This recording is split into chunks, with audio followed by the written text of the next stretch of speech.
বঙ্গবন্ধু শেখ মুজিবুর রহমানের দৌহিত্র বাগেরহাটের সংসদ সদস্য শেখ সারহান নাসের তন্ময়ের নামে ঔদ্ধত্যপূর্ণ বক্তব্যের প্রতিবাদে মানববন্ধন ও বিক্ষোভ সমাবেশ করেছে তারুণ্যের বাংলাদেশ সংগঠন।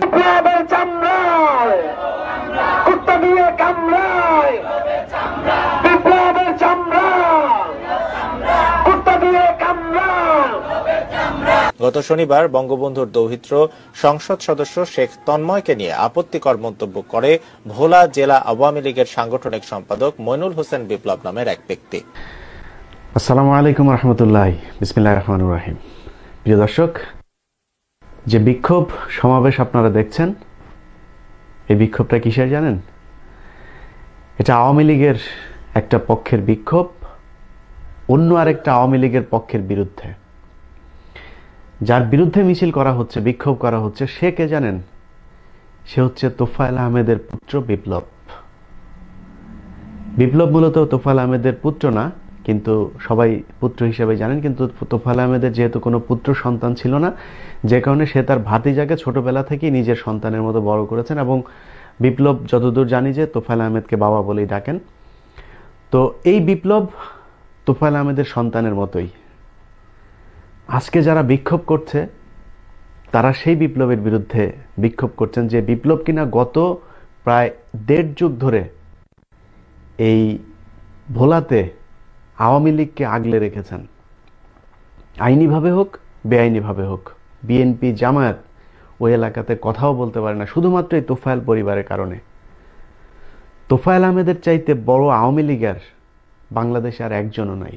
কারণ তাজউদ্দিন আহমেদ থেকে শুরু করে যারা শেখ মুজিবুর রহমানের সহযোদ্ধা ছিল, তারা কিন্তু এখন কেউ জীবিত নাই, একমাত্র এই তোফায়েলই আছে। এবং তোফায়েল আহমেদ শেখ মুজিবুর রহমানের এত একনিষ্ঠ কর্মী ছিলেন, ভালো কাজ হোক আর খারাপ কাজ হোক, তোফায়েল সবার আগে ছিল। 1973 সালে নির্বাচনে ভোলাতে শেখ মুজিবুর রহমান একটা আসনে প্রতিদ্বন্দ্বিতা করেছিল।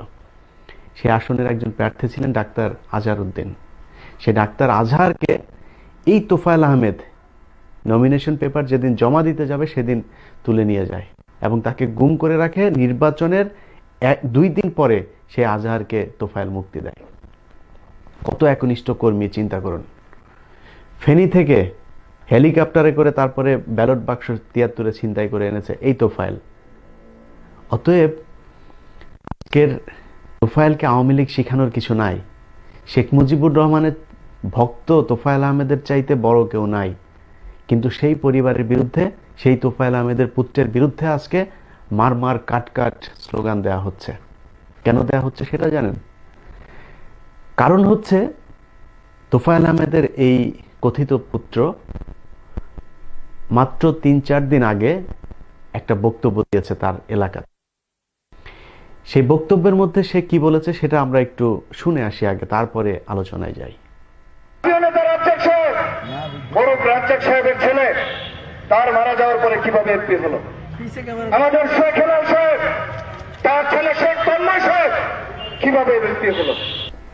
প্রিয় দর্শক, এই হচ্ছে সেই বক্তব্য, যেই বক্তব্যকে কেন্দ্র করে আজকে সারা দেশে বিপ্লবের বিরুদ্ধে ব্যাপক আন্দোলন চলছে।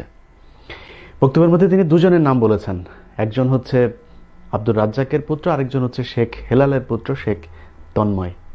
আপনাদের নিশ্চয়ই 2018 সালে একজন সুদর্শন আগন্তুক এক যুবক রাজনীতিতে পা ফেলেন এবং তিনি এসেই তারপরে বাংলাদেশের এই মুহূর্তে সবচাইতে বড় এক জাদুর কাঠি, নৌকার যে প্রতীক পেলে আপনার ইউপি নির্বাচন, পৌরসভা, উপজেলা থেকে সংসদ নির্বাচন সবখানে জয়ী হওয়া যায়।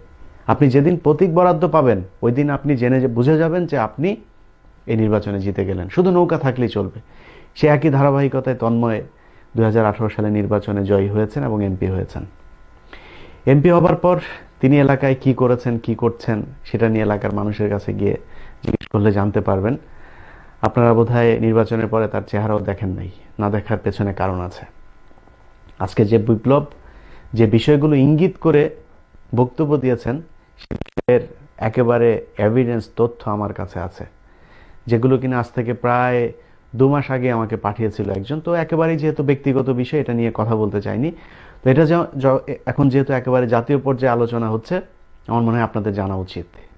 কারণ আপনি একজন মানুষের পক্ষে কথা বলবেন, সেটা জেনে কথা বলা উচিত। একজন মানুষকে আপনি মারবেন, জানা উচিত কেন মারছেন। সম্মান করবেন একজনকে, সেটাও জানা উচিত আসলে তাকে সম্মান করা উচিত, সেটা জেনে তারপরে মারুন কিংবা সম্মান করুন। তো এই শেখ তন্ময় আপনারা নিশ্চয়ই জানেন, নির্বাচনের মাঠে তার স্ত্রীকেও আপনারা দেখেছেন। তিনি বিবাহিত থাকার পর তিনি যে কোনোভাবে ভারতীয় এক নারী, সেই নারীর সাথে তার সম্পর্ক হয়, পরিচয় হয়। এই মুহূর্তে আপনারা যে ছবিটি দেখছেন, সেই ছবিটি হচ্ছে তার যে কথিত গার্লফ্রেন্ড বা স্ত্রী বা প্রেমিকা যাই বলেন, তার ছবি। তার সাথে তার এই সম্পর্ককে ছিন্ন করবার জন্য তার পরিবার হেন কোনো চেষ্টা নাই যেটা করে নাই। সব শেষ যেটা করেছে সেটা আরো বেশি ভয়ানক। একজন মানুষকে বাঁচানোর জন্য রাষ্ট্রকে ব্যবহার করা, এটা শুধুমাত্র শেখ পরিবারের সদস্য বলেই সম্ভব হয়েছে। আপনারা এই মুহূর্তে যে নথিটি দেখছেন, এটা অত্যন্ত গোপনীয় একটি নথি। চিঠিটি গণপ্রজাতন্ত্রী বাংলাদেশ সরকারের স্বরাষ্ট্র মন্ত্রণালয়ের সুরক্ষা সেবা বিভাগ বহিরাগমন 2 শাখা থেকে প্রেরণ করা হয়েছে। চিঠির বিষয়ে বলা হয়েছে, ইন্ডিয়ান নাগরিক মেহুইশ সেবা, আমি যদি নামটা উচ্চারণে ভুল না করে থাকি, পাসপোর্ট নাম্বার T926735 তালিকাভুক্ত করত বাংলাদেশ থেকে অবিলম্বে বহিষ্কার করে প্রবেশ নিষিদ্ধকরণ প্রসঙ্গে। অর্থাৎ শেখ তন্ময়ের যে প্রেমিকা, তাকে বাংলাদেশ থেকে বের করে সে যাতে আর বাংলাদেশে ঢুকতে না পারে সেই ব্যবস্থা করার জন্য চিঠিতে নির্দেশনা দেওয়া হয়েছে। সূত্র স্পেশাল ব্রাঞ্চ এসবির স্মারক নম্বর 4401000088431962015221 তারিখ 9/9/2020, অর্থাৎ সেপ্টেম্বর 2020 সালের 9 তারিখ।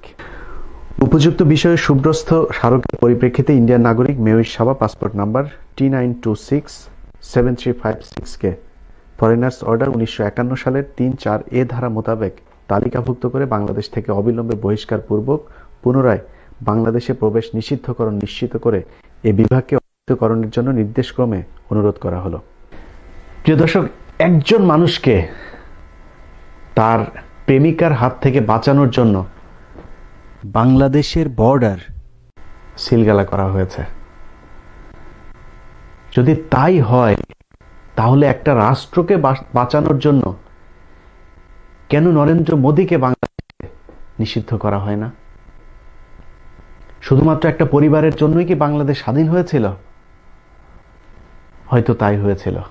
কারণ আজকে বাংলাদেশের যে পরিস্থিতি, আমার কথা অনেক আওয়ামী লীগের মানুষের খারাপ লাগতে পারে। হ্যাঁ, আমি নিজেও অনেক সময় অনেক উগ্র কথা বলি। এর কারণ কি? কারণ আপনারা যখন আমাকে উগ্র জবাব দিবেন, আমার ভালো কথা শুনতে যখন আপনার ভালো লাগবে না, তখন আমিও উগ্র জবাব দিব। আপনাদের সাথে ভালোভাবে কথা বলার কোনো সুযোগ নাই। আপনি যিনি আজকে শেখ তন্ময়ের পক্ষ হয়ে তারপর ঢাকার রাজপথ কাঁপাচ্ছেন, আপনি আপনার এলাকাতে যদি নাকি শেখ পরিবারের কেউ এমপি হয়ে থাকে, ধরুন শেখ তন্ময়ের এলাকাতে, শেখ তন্ময় কি রাজনীতি পারে? তার এলাকাতে মুক্তিযোদ্ধা নাই, তার এলাকাতে ডেডিকেটেড কোনো আওয়ামী লীগের কর্মী নাই, তাকে কেন নমিনেশন দেওয়া হয় নাই? এর কারণ হচ্ছে শেখ পরিবারের কেউ যদি থাকে তাহলে অন্য কারোর আর সেখানে খাওয়া নাই। শুনবেন, শেখ পরিবারের ছোট্ট একটা নথি দেখবেন, একটু দেখি চলো না। শেখ হাসিনা শেখ মুজিবুর রহমানের কন্যা, বাংলাদেশের কথিত প্রধানমন্ত্রীও তিনি। শেখ হাসিনার পুত্র সজীব ওয়াজেদ জয় তার তথ্য বিষয়ক উপদেষ্টা, প্রতি মাসে যার বেতন 60,85,000 টাকা। শেখ হাসিনার একমাত্র কন্যা সাইমা ওয়াজেদ পুতুল কোনো পদে না থাকলেও নিকট ভবিষ্যতে তার রাজনীতিতে আসবার জোর গুঞ্জন শোনা যাচ্ছে। শেখ হাসিনার ফুফাতো ভাই শেখ ফজলুল হক মনির 2 ছেলের একজন শেখ ফজলে নূর তাপস, যিনি ঢাকা 12 আসনের এমপি পদ ছেড়ে হয়েছেন ঢাকা দক্ষিণের সিটি মেয়র। শেখ মনির আরেক ছেলে ফজলে শামস পরশ যুবলীগের সভাপতির পদে আছেন। শেখ হাসিনার ফুফাতো ভাই ও 15 আগস্টে সেনা বিদ্রোহে নিহত আব্দুর রব শেরনিয়াবাদের পুত্র আবুল হাসনাত আবদুল্লাহ বরিশাল 1 আসনের সাংসদ। তার পুত্র শেরনিয়াবাদ সাদিক আবদুল্লাহ বরিশাল সিটি কর্পোরেশনের মেয়র। শেখ হাসিনার আরেক ফুফাতো ভাই শেখ সেলিম গোপালগঞ্জ 2 আসনের সাংসদ এবং আওয়ামী লীগের প্রেসিডিয়াম সদস্য। শেখ সেলিমের পুত্র শেখ নাইম ও শেখ ফাহিম দুজনেই এবার পদ পেয়েছেন যুবলীগের কেন্দ্রীয় কমিটিতে। শেখ সেলিমের বোন জামাই সাবেক যুবলীগের চেয়ারম্যান ওমর ফারুক চৌধুরী। বাংলাদেশের রহস্যময় শীর্ষধনী মুসা বিন শমশেরও সম্পর্কে শেখ সেলিমের ভাইরা ভাই। তার আরেক ভাইরা ভাই আবুল কালাম আজাদ, যিনি জামালপুরের সাংসদ এবং সাবেক তথ্যমন্ত্রী ছিলেন। শেখ হেলাল উদ্দিন শেখ হাসিনার চাচাতো ভাই, সেই সূত্রে হয়েছেন বাগেরহাট 1 আসনের এমপি।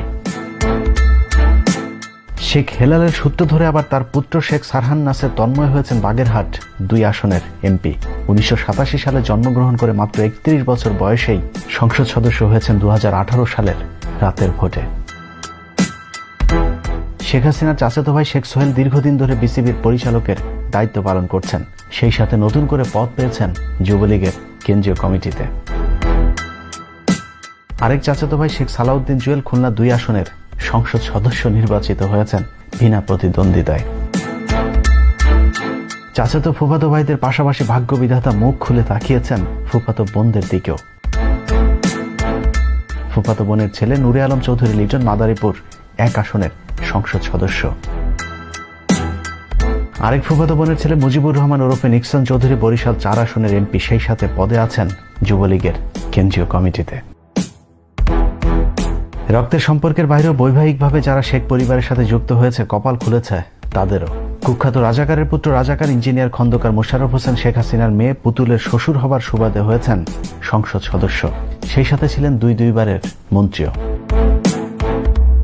শুধু তাই নয়, শেখ হাসিনার মেয়ের শ্বশুরের মেয়ের শ্বশুর অর্থাৎ পুতুলের ননদের শ্বশুর ডাক্তার মিল্লাত সিরাজগঞ্জের সংসদ সদস্য হয়েছেন, সেই সাথে ছিলেন জেলা আওয়ামী লীগের সভাপতির পদেও। এখানেই শেষ নয়, শেখ হাসিনার স্বামী জনাব ওয়াজেদ মিয়ার বাসার কাজের বুয়া মাহবুবারা বেগম গিনিও এখন গাইবান্ধা 2 আসনের সংসদ সদস্য। অন্যদিকে শেখ হাসিনার আরেক বোন শেখ রেহানা সরাসরি দলের কোনো পদে না থাকলেও মনোনয়ন বাণিজ্য থেকে শুরু করে দলে তার রয়েছে অদৃশ্য শক্তিশালী নিয়ন্ত্রণ। শেখ রেহানার স্বামী শফিক আহমেদ সিদ্দিকী দীর্ঘদিন ধরে অসুস্থতার কারণে হুইল চেয়ারে চলাফেরা করছেন, তবে পঙ্গু হলেও প্রধানমন্ত্রী অফিসের চুক্তিভিত্তিক একটি গুরুত্বপূর্ণ পদের জন্য মাসে প্রায় 5 লাখ টাকা বেতন পান তিনি। বিশেষ করে ক্যান্টনমেন্টে শেখ রেহানা রয়েছে বিশেষ নিয়ন্ত্রণ, কারণ শেখ রেহানার দেবর তারেক সিদ্দিকী প্রধানমন্ত্রীর সামরিক উপদেষ্টা, যার আছে ক্যান্টনমেন্টে একক আধিপত্য, যদিও কিছুদিন আগে সেই নিয়ন্ত্রণ কিছুটা হারিয়েছেন তারেক সিদ্দিকী। শেখ রেহানার ছেলে রেদওয়ান মুজিব সিদ্দিকী ববিও ইদানিং রাজনীতিতে উকিঝুঁকি দিচ্ছেন, তবে তার 2 বোন আজমিনা সিদ্দিকী রূপন্তী ও টিউলিপ সিদ্দিকী ব্রিটিশ নাগরিক বিয়ে করে সেখানেই সেটেলড। টিউলিপ সিদ্দিকী আবার ব্রিটিশ লেবার পার্টির এমপিও নির্বাচিত হয়েছেন। পুতুলের শ্বশুরবাড়ির আত্মীয় স্বজনের মতো শেখ রেহানার শ্বশুরবাড়ির লোকজনের সাথে যাদের আত্মীয়ের সম্পর্ক আছে তারাও উঠে এসেছেন ক্ষমতার কেন্দ্রবিন্দুতে। যেমন শেখ রেহানার স্বামীর শফিক সিদ্দিকীর খালা ছিলেন আইভি রহমান, তিনি ছিলেন কেন্দ্রীয় মহিলা লীগের সভাপতি, তার স্বামী জিল্লুর রহমান ছিলেন সাবেক প্রেসিডেন্ট। জিল্লুর আইভি দম্পতির পুত্র পাপন একাধারে সাংসদ এবং বাংলাদেশ ক্রিকেট বোর্ডের সভাপতি। বর্তমান প্রেসিডেন্টও জিল্লুর রহমানের আত্মীয়, সেই সূত্রে আব্দুল হামিদও পারিবারিক কোটায় বাংলাদেশের রাষ্ট্রপতি নির্বাচিত হয়েছেন। অ্যাডভোকেট আব্দুল হামিদের হাত ধরে আবার তার পুত্র রেজওয়ান আহমেদ তৌফিকি হয়েছেন কিশোরগঞ্জ 4 আসনের এমপি। এছাড়াও কাজী জাফরুল্লাহ, বাহাউদ্দিন নাসিম, আমির হোসেন আমু সহ সরকারি দলের বেশিরভাগ গুরুত্বপূর্ণ পদগুলি এখন শেখ পরিবারের নিয়ন্ত্রণে।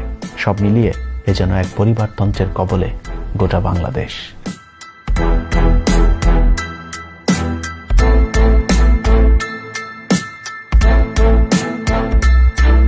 আপনি বুঝেন কোন দেশের মধ্যে আমরা আছি। অতএব এই পরিবারের সাথে থাকতে পারলে আপনার ভাগ্য খুলে যাবে, আর এই পরিবারের বাইরে যদি যান, আপনি যত বড় দেশপ্রেমিক হন, যত বড় মুক্তিযোদ্ধা হন, যত বড় আওয়ামী লীগার হন, আপনার কোনো খাওয়া নেই। এর জ্বলন্ত উদাহরণ দেখবেন। আপনারা নিশ্চয়ই জানেন যে ফরিদপুরের জেলা ছাত্রলীগের যে সভাপতি, তাকে 2000 কোটি টাকা পাচারের অভিযোগে মামলা হয়েছে, তাকে গ্রেফতার করা হয়েছে। এর কারণ কি জানেন? এতদিন আপনার কি মনে হয় না যে বাংলাদেশের এমন কোন জেলা ছাত্রলীগের সভাপতি আছে যে কিনা 1000 কোটি টাকার মালিক হয় নাই? ওই এলাকার চাঁদাবাজি, টেন্ডারবাজি, মানুষ খুন, ধর্ষণ এমন কিছু আছে যে তারা করে না, সব করছে, তাদের বিচার হচ্ছে না। কিন্তু ফরিদপুরের ছাত্রলীগের সভাপতিকে কেন ধরা হলো? এর কারণ হচ্ছে শেখ হাসিনার মেয়ের সাথে খন্দকার যে ইঞ্জিনিয়ার সেই ইঞ্জিনিয়ার মোশাররফের পুত্রের বিবাহ বিচ্ছেদ হয়েছে। তো এটা অনেকে বলছে বিচ্ছেদ হয়েছে, অনেকে বলছে যে পারিবারিক একটা সমস্যা চলছে। যাই হোক, সেটা নিয়ে আমাদের মাথা ব্যথা নাই, কিন্তু সেই পরিবারের সাথে একটা দূরত্ব তৈরি হয়েছে এবং এই এক কারণে ফরিদপুরকে একেবারে ঢালাওভাবে একটা পরিচ্ছন্নতার মধ্যে নিয়ে আসতে যাচ্ছে আওয়ামী লীগ। সেখানে অভিযান চলছে, একটা চিরুনি অভিযান। কেন? দুর্নীতির বিরুদ্ধে অভিযান। শুধুমাত্র ফরিদপুরেই কেন চলছে? অন্য জেলাগুলোতে চলছে না কেন? আরেক জায়গায় শুরু হয়েছে। আরেক জায়গায় কোথায়? সিরাজগঞ্জে, ডাক্তার মিল্লাতের এলাকাতে। ডাক্তার মিল্লাত জেলা আওয়ামী লীগের সভাপতি ছিল, তাকে সেই পদ থেকে সরিয়ে দেওয়া হয়েছে। কেন সরানো হলো? এতদিন তো মিল্লাত ভালো ছিল, এখন সরানো হয়েছে কারণ হচ্ছে এই ইঞ্জিনিয়ার মোশাররফ সাহেবের মেয়ের বাবা হচ্ছে গিয়ে, মেয়ের শ্বশুর হচ্ছে গিয়ে এই ডাক্তার মিল্লাত। এবার চিন্তা করুন, শেখ হাসিনার মেয়ের শ্বশুর, সেই শ্বশুরের আবার শ্বশুর, মানে তাদের সাথে কোনোভাবে কানেকশনে যদি আপনি আসতে পারেন তাহলে এমপি হতে পারবেন, মন্ত্রী হতে পারবেন, এই ছাড়া সম্ভব না। আর এই পরিবারের সাথে কানেকশন যদি আপনার ছুটে যায় তখন আপনার যোগ্যতাও শেষ হয়ে যাবে। আপনার দেশপ্রেমিকের যে একটা লেবাস ছিল সেটাও নষ্ট হয়ে যাবে। আপনি যে মুক্তিযোদ্ধা হন আর আপনি দেশপ্রেমিক হন আর আপনি যত চেতনাধারী হন, কোনো কিছু তখন আর কাজে আসবে না। অতএব এই পরিবারের সাথে সম্পর্ক রেখে আপনি যা চান তা করতে পারবেন। সম্পর্ক নেই, সব শেষ। অতএব যেটা বলতে চাই, সচেতন হন। ভালো থাকবেন। আল্লাহ হাফেজ।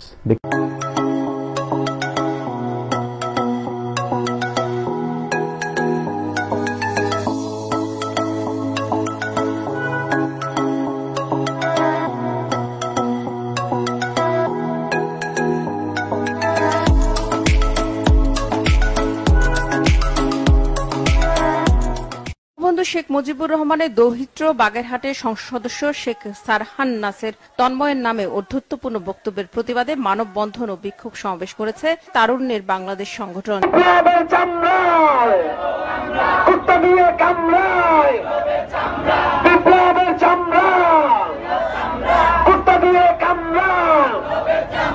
গত শনিবার বঙ্গবন্ধুর দৌহিত্র সংসদ সদস্য শেখ তন্ময়কে নিয়ে আপত্তিকর মন্তব্য করে ভোলা জেলা আওয়ামী লীগের সাংগঠনিক সম্পাদক মইনুল হোসেন বিপ্লব নামের এক ব্যক্তি। আসসালামু আলাইকুম রহমতুল্লাহ, বিসমিল্লাহির রহমানির রহিম। প্রিয় দর্শক, যে বিক্ষোভ সমাবেশ আপনারা দেখছেন, এই বিক্ষোভটা কিসের জানেন? এটা আওয়ামী লীগের একটা পক্ষের বিক্ষোভ অন্য আরেকটা আওয়ামী লীগের পক্ষের বিরুদ্ধে। যার বিরুদ্ধে মিছিল করা হচ্ছে, বিক্ষোভ করা হচ্ছে, সে কে জানেন? সে হচ্ছে তোফায়েল আহমেদের পুত্র বিপ্লব। বিপ্লব মূলত তোফায়েল আহমেদের পুত্র না, কিন্তু সবাই পুত্র হিসেবে জানেন। কিন্তু তোফায়েল আহমেদের যেহেতু কোনো পুত্র সন্তান ছিল না, যে কারণে সে তার ভাতিজাকে ছোটবেলা থেকেই নিজের সন্তানের মতো বড় করেছেন। এবং বিপ্লব, যতদূর জানি, যে তোফায়েল আহমেদকে বাবা বলেই ডাকেন। তো এই বিপ্লব তোফায়েল আহমেদের সন্তানের মতোই। আজকে যারা বিক্ষোভ করছে তারা সেই বিপ্লবের বিরুদ্ধে বিক্ষোভ করছেন, যে বিপ্লব কিনা গত প্রায় 1.5 যুগ ধরে এই ভোলাতে আওয়ামী লীগকে আগলে রেখেছেন। আইনিভাবে হোক, বেআইনিভাবে হোক, বিএনপি, জামায়াত ওই এলাকাতে কথাও বলতে পারে না, শুধুমাত্র এই তোফায়েল পরিবারের কারণে। তোফায়েল আহমেদের চাইতে বড় আওয়ামী লীগের বাংলাদেশে আর একজনও নাই।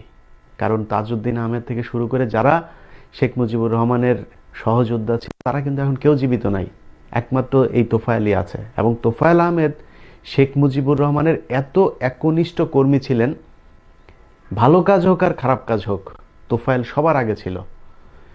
1973 সালে নির্বাচনে ভোলাতে শেখ মুজিবুর রহমান একটা আসনে প্রতিদ্বন্দ্বিতা করেছিল। সেই আসনের একজন প্রার্থী ছিলেন ডাক্তার আজহার উদ্দিন। সেই ডাক্তার আজহারকে এই তোফায়েল আহমেদ নমিনেশন পেপার যেদিন জমা দিতে যাবে সেদিন তুলে নিয়ে যায় এবং তাকে গুম করে রাখে। নির্বাচনের 2 দিন পরে সে আজহারকে তোফায়েল মুক্তি দেয়। কত একনিষ্ঠ কর্মী, চিন্তা করুন। ফেনী থেকে হেলিকপ্টারে করে তারপরে ব্যালট বাক্স 73-এ ছিনতাই করে এনেছে এই তোফায়েল। অতএব আজকের তোফায়েলকে আওয়ামী লীগ শিখানোর কিছু নাই। শেখ মুজিবুর রহমানের ভক্ত তোফায়েল আহমেদের চাইতে বড় কেউ নাই। কিন্তু সেই পরিবারের বিরুদ্ধে, সেই তোফায়েল আহমেদের পুত্রের বিরুদ্ধে আজকে মার মার কাট কাট স্লোগান দেয়া হচ্ছে। কেন দেয়া হচ্ছে সেটা জানেন? কারণ হচ্ছে তোফায়েল আহমেদের এই কথিত পুত্র মাত্র 3-4 দিন আগে একটা বক্তব্য দিয়েছে তার এলাকাতে। সেই বক্তব্যের মধ্যে সে কি বলেছে সেটা আমরা একটু শুনে আসি আগে, তারপরে আলোচনায় যাই। রাজ্জাক সাহেবের ছেলে তার মারা যাওয়ার পরে কিভাবে এমপি হলো, আমাদের শেখ হেলাল সাহেব তার ছেলে শেখ তন্ময় সাহেব কিভাবে এমপি হলো।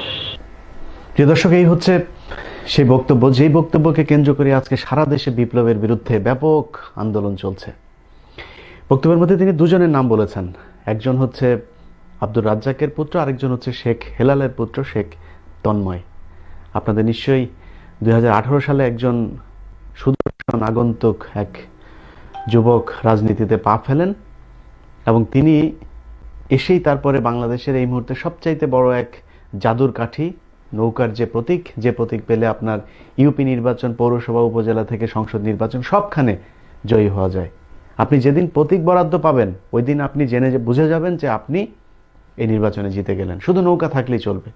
সে একই ধারাবাহিকতায় তন্ময় 2018 সালে নির্বাচনে জয়ী হয়েছেন এবং এমপি হয়েছেন। এমপি হবার পর তিনি এলাকায় কি করেছেন, কি করছেন সেটা নিয়ে এলাকার মানুষের কাছে গিয়ে জিজ্ঞেস করলে জানতে পারবেন। আপনারা বোধহয় নির্বাচনের পরে তার চেহারাও দেখেন নাই, না দেখার পেছনে কারণ আছে।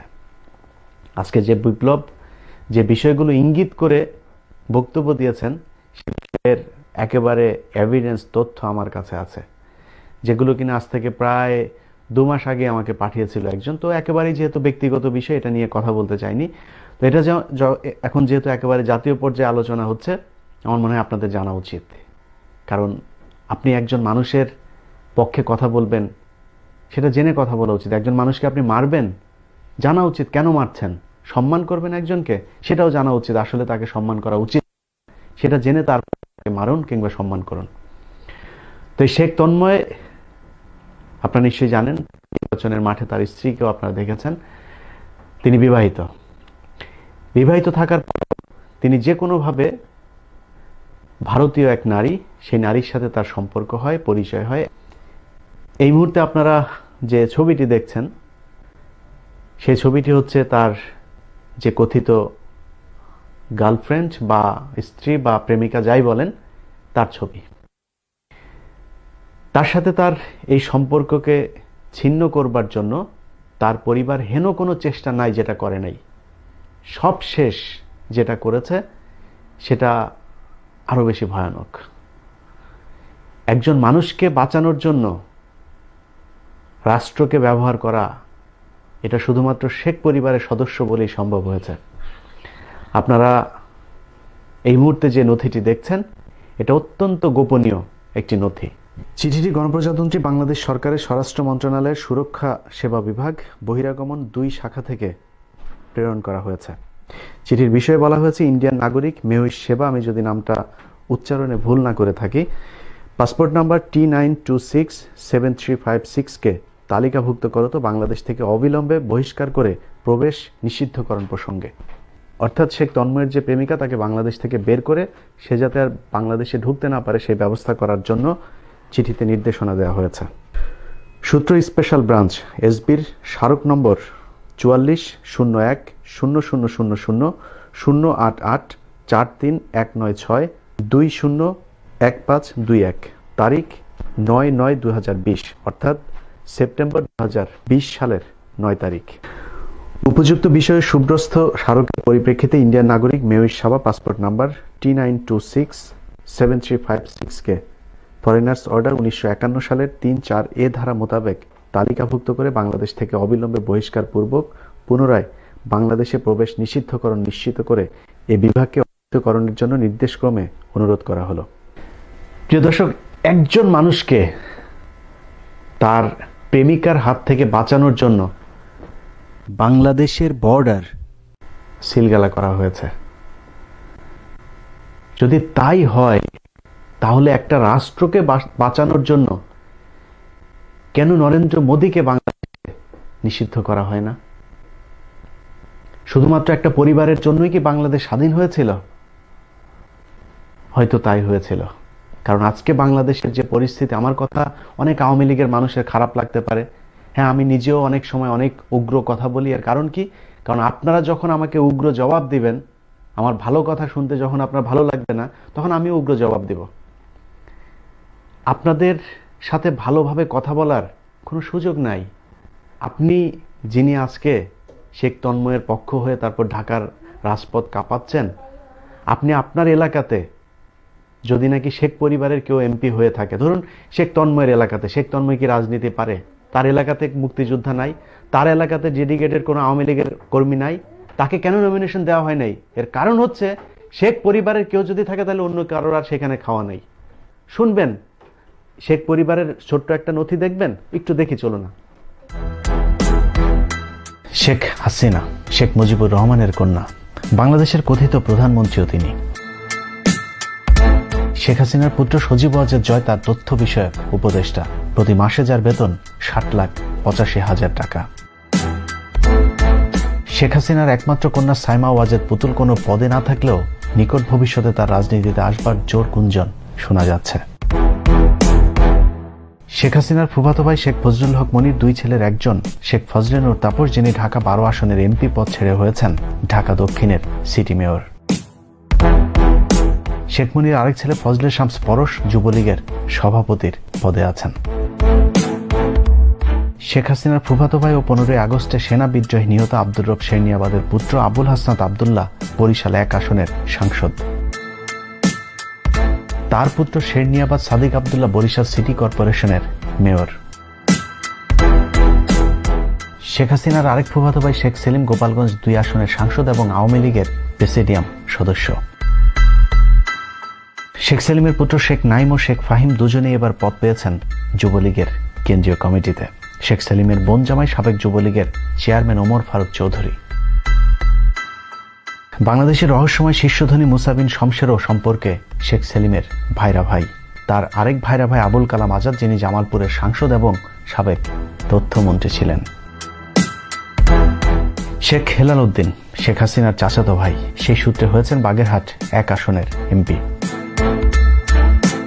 শেখ হেলালের সূত্র ধরে আবার তার পুত্র শেখ সারহান নাসের তন্ময় হয়েছেন বাগেরহাট 2 আসনের এমপি। 1987 সালে জন্মগ্রহণ করে মাত্র 31 বছর বয়সেই সংসদ সদস্য হয়েছেন 2018 সালের রাতের ভোটে। শেখ হাসিনার চাচাতো ভাই শেখ সোহেল দীর্ঘদিন ধরে বিসিবির পরিচালকের দায়িত্ব পালন করছেন, সেই সাথে নতুন করে পদ পেয়েছেন যুবলীগের কেন্দ্রীয় কমিটিতে। আরেক চাচাতো ভাই শেখ সালাউদ্দিন জুয়েল খুলনা 2 আসনের সংসদ সদস্য নির্বাচিত হয়েছেন বিনা প্রতিদ্বন্দ্বিতায়। চাচাতো ফুফাতো ভাইদের পাশাপাশি ভাগ্য বিধাতা মুখ খুলে তাকিয়েছেন ফুফাতো বোনদের দিকেও। ফুফাতো বোনের ছেলে নূরে আলম চৌধুরী লিটন মাদারীপুর 1 আসনের সংসদ সদস্য। আরেক ফুফাতো বোনের ছেলে মুজিবুর রহমান ওরফে নিক্সন চৌধুরী বরিশাল 4 আসনের এমপি, সেই সাথে পদে আছেন যুবলীগের কেন্দ্রীয় কমিটিতে। রক্তের সম্পর্কের বাইরেও বৈবাহিকভাবে যারা শেখ পরিবারের সাথে যুক্ত হয়েছে, কপাল খুলেছে তাদেরও। কুখ্যাত রাজাকারের পুত্র রাজাকার ইঞ্জিনিয়ার খন্দকার মোশাররফ হোসেন শেখ হাসিনার মেয়ে পুতুলের শ্বশুর হবার সুবাদে হয়েছেন সংসদ সদস্য, সেই সাথে ছিলেন 2 বারের মন্ত্রীও। শুধু তাই নয়, শেখ হাসিনার মেয়ের শ্বশুরের মেয়ের শ্বশুর অর্থাৎ পুতুলের ননদের শ্বশুর ডাক্তার মিল্লাত সিরাজগঞ্জের সংসদ সদস্য হয়েছেন, সেই সাথে ছিলেন জেলা আওয়ামী লীগের সভাপতির পদেও। এখানেই শেষ নয়, শেখ হাসিনার স্বামী জনাব ওয়াজেদ মিয়ার বাসার কাজের বুয়া মাহবুবারা বেগম গিনিও এখন গাইবান্ধা 2 আসনের সংসদ সদস্য। অন্যদিকে শেখ হাসিনার আরেক বোন শেখ রেহানা সরাসরি দলের কোনো পদে না থাকলেও মনোনয়ন বাণিজ্য থেকে শুরু করে দলে তার রয়েছে অদৃশ্য শক্তিশালী নিয়ন্ত্রণ। শেখ রেহানার স্বামী শফিক আহমেদ সিদ্দিকী দীর্ঘদিন ধরে অসুস্থতার কারণে হুইল চেয়ারে চলাফেরা করছেন, তবে পঙ্গু হলেও প্রধানমন্ত্রী অফিসের চুক্তিভিত্তিক একটি গুরুত্বপূর্ণ পদের জন্য মাসে প্রায় 5 লাখ টাকা বেতন পান তিনি। বিশেষ করে ক্যান্টনমেন্টে শেখ রেহানা রয়েছে বিশেষ নিয়ন্ত্রণ, কারণ শেখ রেহানার দেবর তারেক সিদ্দিকী প্রধানমন্ত্রীর সামরিক উপদেষ্টা, যার আছে ক্যান্টনমেন্টে একক আধিপত্য, যদিও কিছুদিন আগে সেই নিয়ন্ত্রণ কিছুটা হারিয়েছেন তারেক সিদ্দিকী। শেখ রেহানার ছেলে রেদওয়ান মুজিব সিদ্দিকী ববিও ইদানিং রাজনীতিতে উকিঝুঁকি দিচ্ছেন, তবে তার 2 বোন আজমিনা সিদ্দিকী রূপন্তী ও টিউলিপ সিদ্দিকী ব্রিটিশ নাগরিক বিয়ে করে সেখানেই সেটেলড। টিউলিপ সিদ্দিকী আবার ব্রিটিশ লেবার পার্টির এমপিও নির্বাচিত হয়েছেন। পুতুলের শ্বশুরবাড়ির আত্মীয় স্বজনের মতো শেখ রেহেনার শ্বশুরবাড়ির লোকজনের সাথে যাদের আত্মীয়ের সম্পর্ক আছে তারাও উঠে এসেছেন ক্ষমতার কেন্দ্রবিন্দুতে। যেমন শেখ রেহেনার স্বামীর শফিক সিদ্দিকীর খালা ছিলেন আইভি রহমান, তিনি ছিলেন কেন্দ্রীয় মহিলা লীগের সভাপতি, তার স্বামী জিল্লুর রহমান ছিলেন সাবেক প্রেসিডেন্ট। জিল্লুর আইভি দম্পতির পুত্র পাপন একাধারে সাংসদ এবং বাংলাদেশ ক্রিকেট বোর্ডের সভাপতি। বর্তমান প্রেসিডেন্টও জিল্লুর রহমানের আত্মীয়, সেই সূত্রে আব্দুল হামিদও পারিবারিক কোটায় বাংলাদেশের রাষ্ট্রপতি নির্বাচিত হয়েছেন। অ্যাডভোকেট আব্দুল হামিদের হাত ধরে আবার তার পুত্র রেজওয়ান আহমেদ তৌফিকি হয়েছেন কিশোরগঞ্জ 4 আসনের এমপি। এছাড়াও কাজী জাফরুল্লাহ, বাহাউদ্দিন নাসিম, আমির হোসেন আমু সহ সরকারি দলের বেশিরভাগ গুরুত্বপূর্ণ পদগুলি এখন শেখ পরিবারের নিয়ন্ত্রণে। সব মিলিয়ে এ যেন এক পরিবারতন্ত্রের কবলে গোটা বাংলাদেশ।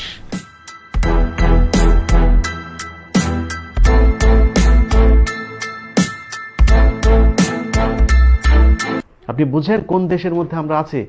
অতএব এই পরিবারের সাথে থাকতে পারলে আপনার ভাগ্য খুলে যাবে। আর এই পরিবারের বাইরে যদি যান, আপনি যত বড় দেশপ্রেমিক হন, যত বড় মুক্তিযোদ্ধা হন, যত বড় আওয়ামী লীগার হন, আপনার কোনো খাওয়া নেই। এর জ্বলন্ত উদাহরণ দেখবেন। আপনারা নিশ্চয়ই জানেন যে ফরিদপুরের জেলা ছাত্রলীগের যে সভাপতি, তাকে 2000 কোটি টাকা পাচারের অভিযোগে মামলা হয়েছে, তাকে গ্রেফতার করা হয়েছে। এর কারণ কি জানেন? এতদিন আপনার কি মনে হয় না যে বাংলাদেশের এমন কোনো জেলা ছাত্রলীগের সভাপতি আছে যে কিনা 1000 কোটি টাকার মালিক হয় নাই? ওই এলাকার চাঁদাবাজি, টেন্ডারবাজি, মানুষ খুন, ধর্ষণ এমন কিছু আছে যে তারা করে না? সব করছে, তাদের বিচার হচ্ছে না। কিন্তু ফরিদপুরের ছাত্রলীগের সভাপতিকে কেন ধরা হলো? এর কারণ হচ্ছে শেখ হাসিনার মেয়ের সাথে খন্দকার যে ইঞ্জিনিয়ার, সেই ইঞ্জিনিয়ার মোশাররফের পুত্রের বিবাহ বিচ্ছেদ হয়েছে। তো এটা অনেকে বলছে বিচ্ছেদ হয়েছে, অনেকে বলছে যে পারিবারিক একটা সমস্যা চলছে। যাই হোক, সেটা নিয়ে আমাদের মাথা ব্যথা নাই। কিন্তু সেই পরিবারের সাথে একটা দূরত্ব তৈরি হয়েছে এবং এই এক কারণে ফরিদপুরকে একেবারে ঢালাওভাবে একটা পরিচ্ছন্নতার মধ্যে নিয়ে আসতে যাচ্ছে আওয়ামী লীগ। সেখানে অভিযান চলছে, একটা চিরুনি অভিযান। কেন? দুর্নীতির বিরুদ্ধে অভিযান। শুধুমাত্র ফরিদপুরেই কেন চলছে? অন্য জেলাগুলোতে চলছে না কেন? আরেক জায়গায় শুরু হয়েছে। আরেক জায়গায় কোথায়? সিরাজগঞ্জে, ডাক্তার মিল্লাতের এলাকাতে। ডাক্তার মিল্লাত জেলা আওয়ামী লীগের সভাপতি ছিল, তাকে সেই পদ থেকে সরিয়ে দেওয়া হয়েছে। কেন সরানো হলো? এতদিন তো মিল্লাত ভালো ছিল, এখন সরানো হয়েছে। কারণ হচ্ছে এই ইঞ্জিনিয়ার মোশাররফ সাহেবের মেয়ের বাবা হচ্ছে গিয়ে, মেয়ের শ্বশুর হচ্ছে গিয়ে এই ডাক্তার মিল্লাত। এবার চিন্তা করুন, শেখ হাসিনার মেয়ের শ্বশুর, সেই শ্বশুরের আবার শ্বশুর, মানে তাদের সাথে কোনোভাবে কানেকশনে যদি আপনি আসতে পারেন তাহলে এমপি হতে পারবেন, মন্ত্রী হতে পারবেন। এই ছাড়া সম্ভব না।